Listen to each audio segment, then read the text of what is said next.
Shalom Haverim, sejam bem-vindos a mais um vídeo comentando a Parashá da semana, hoje com a Parashá de Toledot.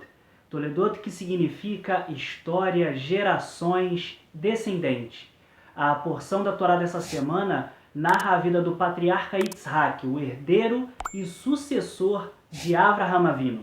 Quem acompanha a leitura da Parashá a cada semana, com certeza vai ter uma sensação de déjà vu na Parashá de Toledot.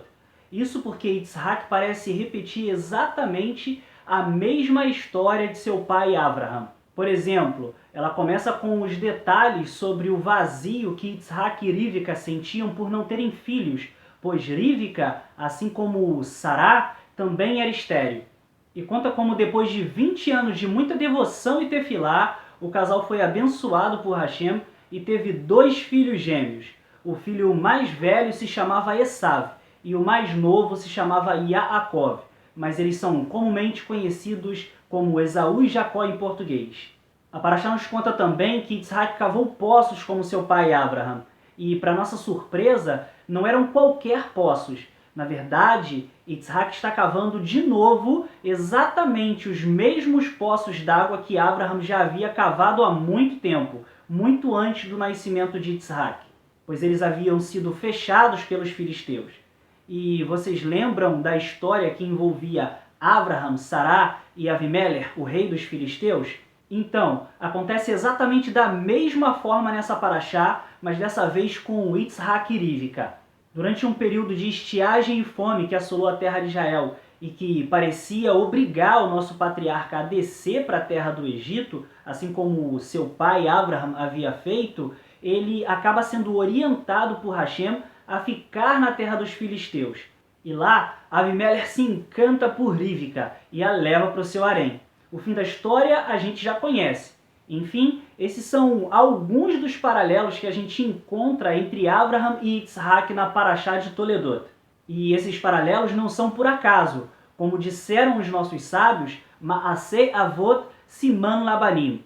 Uma tradução simples dessa frase seria mais ou menos: as ações dos pais são um sinal para os filhos. Ou seja, o que a Torá, na verdade, quer nos ensinar é que as ações dos pais, e nesse caso dos patriarcas, direta ou indiretamente, afetam toda a história do povo judeu. Enfim, a história se repete, e esse é o significado da frase Ma'aseh Avot Siman Labanim. Por isso, nós precisamos olhar para o nosso passado a fim de aprendermos uma lição para o nosso presente. A Torá não nos dá apenas diretrizes legais, não são apenas leis de isso pode, isso não pode. Ela também nos fornece episódios históricos, bons e maus, da vida dos nossos pais e mães fundadores. O termo Torá significa literalmente ensino. Sendo assim, o ensino, ou melhor, a Torá de Ma'aseh Avot, destaca nas vidas dos nossos patriarcas e matriarcas eventos que funcionam para nós como uma fonte de aprendizado. Nós podemos aprender a conduta correta através do comportamento deles. Ao estudar as suas experiências de vida, nós devemos absorver os seus valores, seus atributos e sentimentos em nossa própria consciência. Como eu disse na Parashá de Lech Lechá, todo judeu deve se perguntar: quando as minhas ações serão como as de Avraham, de Yitzhak e de Yaakov? Aquilo que conhecemos dos nossos avot precisam ser a base da nossa mentalidade judaica. Seja quando intercedemos em favor de alguém, como Avraham pelas cidades de Sedom e Amora, ou com a sua hospitalidade pelos viajantes desconhecidos. Seja em Rivka, dando água aos camelos de um estranho na cidade. Ou mesmo com Yaakov, que foi até as últimas consequências, porque ele desejava ser o representante espiritual da promessa feita ao seu avô Avraham. Seja na dedicação de Lia ao seu marido que a desprezava, ou nas lágrimas de Rahel por um filho do patriarca. Todos os aspectos da vida dos nossos patriarcas e matriarcas, e em toda a sua complexidade, mostram para nós o caminho que nós devemos traçar em termos de moralidade, de justiça, de bondade, e por isso eles também são a Torá. Isso funciona tanto em relação aos aspectos positivos que nós devemos imitar, quanto aos aspectos negativos que nós devemos evitar. E isso eu estou falando apenas no sentido individual, porque o princípio de Maaseh Avot se cumpre também no coletivo do povo de Israel. Por exemplo, assim como Abraham, Jacob e sua família, o povo judeu, acabou tendo que descer à terra do Egito por causa de uma fome e depois de um castigo com pragas sobre a casa de Faraó e todo o Egito, ambos foram expulsos de lá com muitas riquezas.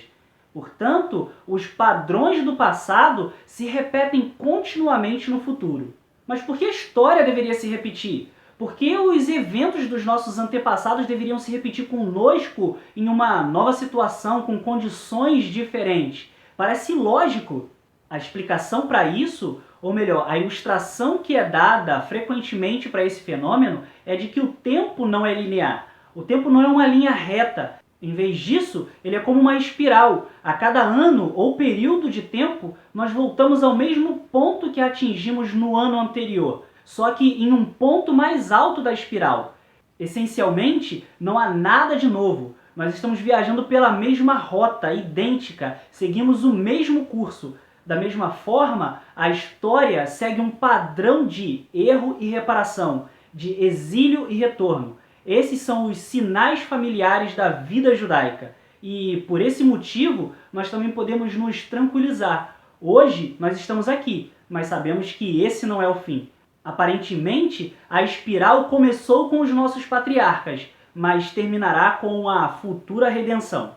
Agora, voltando ao capítulo 25 de Bereshit, quando o Eterno abre o ventre de Rivka, como eu falei no início da nossa reflexão, ela teve filhos gêmeos, Esav e Yaakov.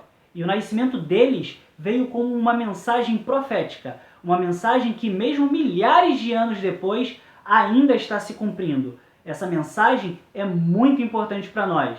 E a Torá diz o seguinte: E Hashem disse-lhe, 2 nações estão no teu ventre, e 2 povos serão separados do teu corpo. Um povo será mais forte que o outro, e o maior servirá ao menor.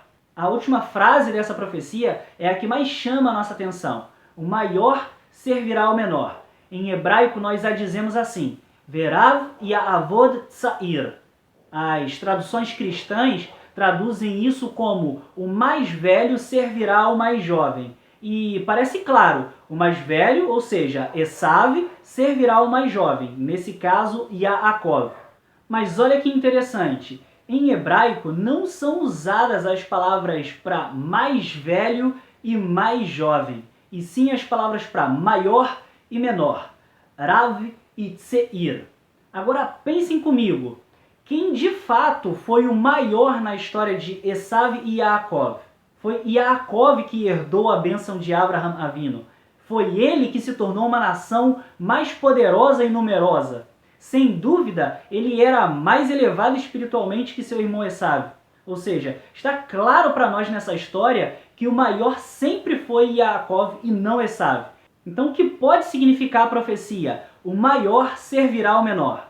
Durante o último Seder de Pessah, que Rabbeinu Yehoshua celebrou com seus Talmidim, ele nos ensinou algo muito importante, que pode lançar alguma luz para o nosso entendimento desse texto. A conversa é claramente baseada nesse trecho de Bereshit, e foi registrado assim para a gente. Depois de ele ter lavado os pés deles, tomou o seu talit e, sentando-se, disse-lhes: Vocês entenderam o que eu fiz com vocês? Vocês me chamam de Rav e Adon, e dizem bem, pois eu sou. Mas se eu, sendo o Adon e o Rav, vos lavei os pés, vocês também devem lavar os pés uns dos outros.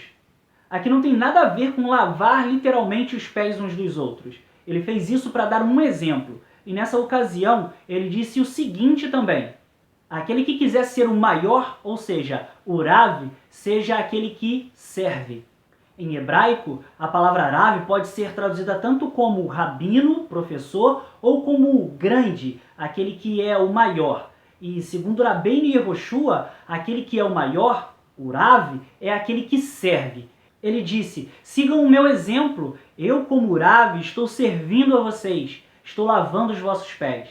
Esse é o significado das palavras Verav e Avod Tsair. O maior servirá ao menor. E esse é o chamado dos descendentes de Yaakov. o seu serviço divino no mundo.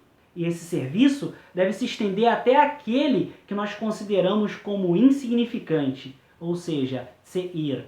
Que nós sejamos dignos de cumprir esse serviço, que nós possamos servir de luz para todas as nações.